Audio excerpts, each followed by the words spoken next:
Alors, un salarié licencié pour inaptitude peut, dans un délai d'1 an suivant la notification de son licenciement, saisir le conseil de prud'homme pour contester la mesure de licenciement qui est intervenue. Ce qui me semble important de préciser, c'est une question qui est récurrente et c'est une crainte de nombreux salariés, c'est que le salarié qui est licencié pour inaptitude peut parfaitement retravailler à la suite de ce licenciement.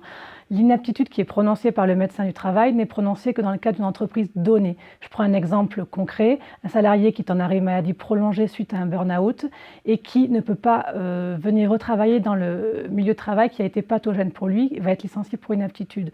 Une fois que l'inaptitude sera prononcée, il pourra parfaitement être embauché au sein d'une autre entreprise.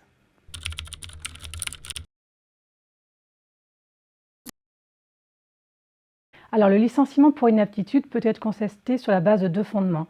Soit l'employeur n'a pas respecté son obligation de reclassement, soit il n'a pas respecté son obligation de sécurité. De manière concrète, l'obligation de reclassement est l'obligation pour l'employeur de chercher, une fois que l'inaptitude a été prononcée par le médecin du travail, une solution de reclassement qui sera conforme aux préconisations du médecin du travail. S'il ne l'a pas fait de manière loyale et sérieuse, alors on pourra venir chercher sa responsabilité. En ce qui concerne l'obligation de sécurité, en fait, l'employeur a l'obligation de ne prendre aucune mesure qui viendrait dégrader l'état de santé du salarié. Donc, si le salarié est à même de prouver que c'est la dégradation des conditions de travail qui a dégradé son état de santé, qui est la cause première de l'inaptitude, dans ce cas-là, il pourra venir contester son licenciement devant le Conseil des prud'hommes.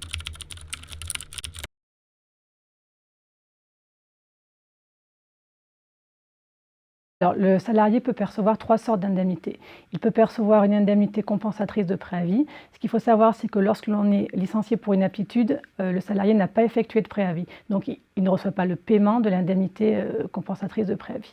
Il pourra également percevoir des dommages-intérêts pour licenciement sans cause réelle et sérieuse ou abusif.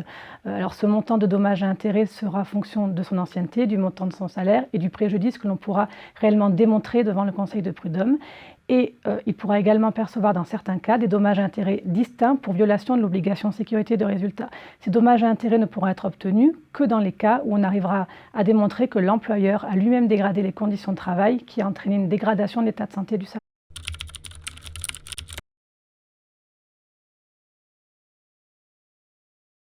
Alors tout va dépendre du type de licenciement pour inaptitude. Si c'est une inaptitude d'origine non professionnelle, le salarié pourra percevoir une indemnité de licenciement classique, légale ou conventionnelle, et son solde de tout compte, pas plus.